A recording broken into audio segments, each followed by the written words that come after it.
Contoh ya,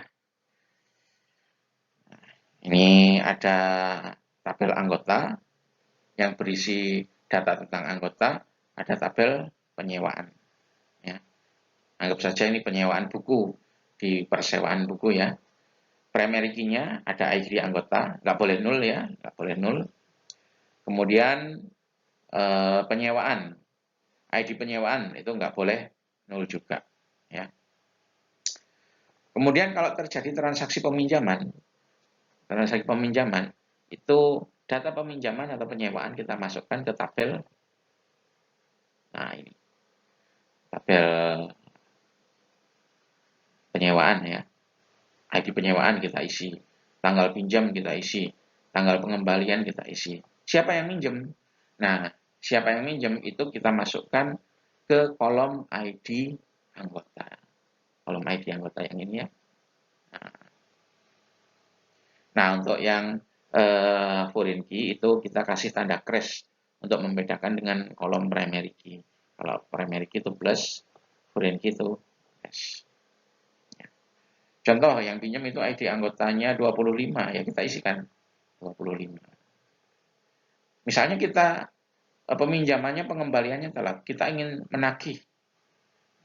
Kita cek dulu siapa yang pinjam. Oh, yang pinjam ternyata ID anggota 25.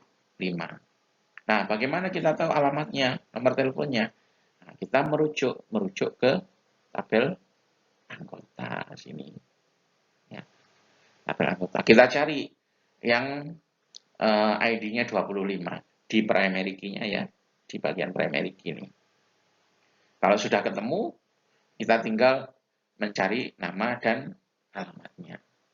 Nah, Anda perhatikan, anggota dengan penyewaan itu kan relationship-nya, cardinality-nya adalah one to many. Foreign key itu selalu muncul di bagian yang many ya. Selalu muncul di bagian many. Merujuk ke primary key di bagian one.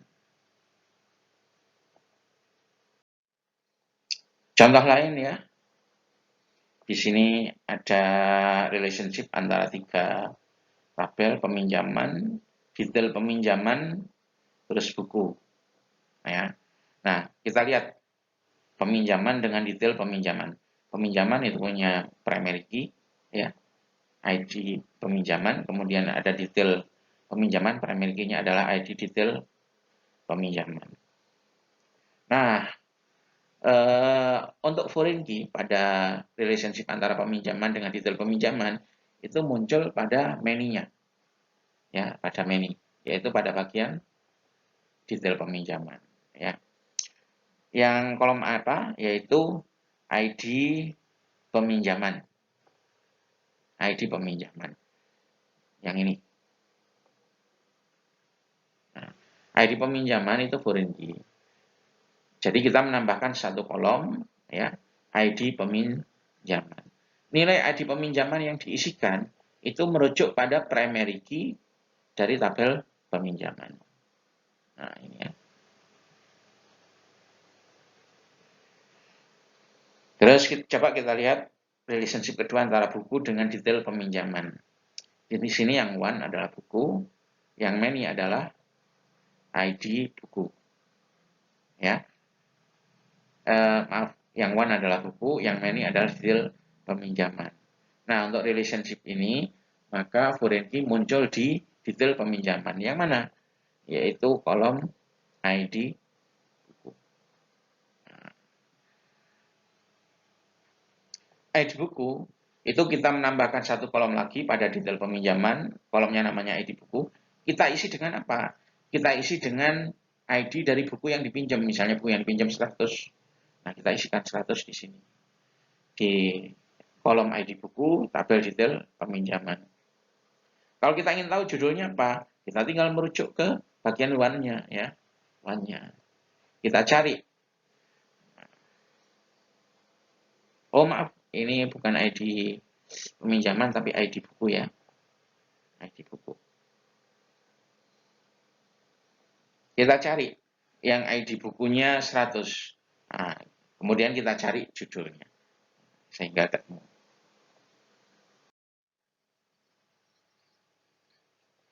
Nah, kembali lagi ke contoh tabel mahasiswa. Kita menambahkan ini foreign key ya di masing-masing tabel. Ya, contoh antara jalur masuk dengan mahasiswa. Nah, di sini jalur masuk primary key-nya adalah ID jalur masuk, mahasiswa ID mahasiswa. Bagian yang one adalah jalur masuk, many-nya adalah mahasiswa. Artinya satu jalur masuk bisa diikuti oleh banyak mahasiswa. Satu mahasiswa hanya bisa masuk melalui satu jalur masuk. Kalau kita menambahkan satu mahasiswa baru di sini, tentu kita harus nyatet jalur masuknya melalui apa? Entah SNMPTN atau ujian lokal. Nah, kita menambahkan satu kolom sendiri ya untuk mencatat jalur masuknya. Nah, kolom yang di sini adalah kolom ID jalur masuk. Nah, ini ya. ID jalur masuk. Misalnya ada mahasiswa baru Budi. Ya. Dia masuk melalui jalur apa? Kalau kita misalnya mau mencatat jalur masuknya, kita nggak perlu menulis SNMPTN, keterangan melalui ujian UMPT, nggak usah. Kita nyatet ID-nya aja. Misalnya Budi masuk melalui jalur masuk SNMPTN. ID-nya adalah satu jalur masuk tersebut. Nah, kita tinggal nulis satu aja. Satu. Nah, misalnya kita baca nanti Budi jalur masuk satu itu apa? Kita tinggal merujuk ke bagian one-nya ya, ke bagian one. Ya.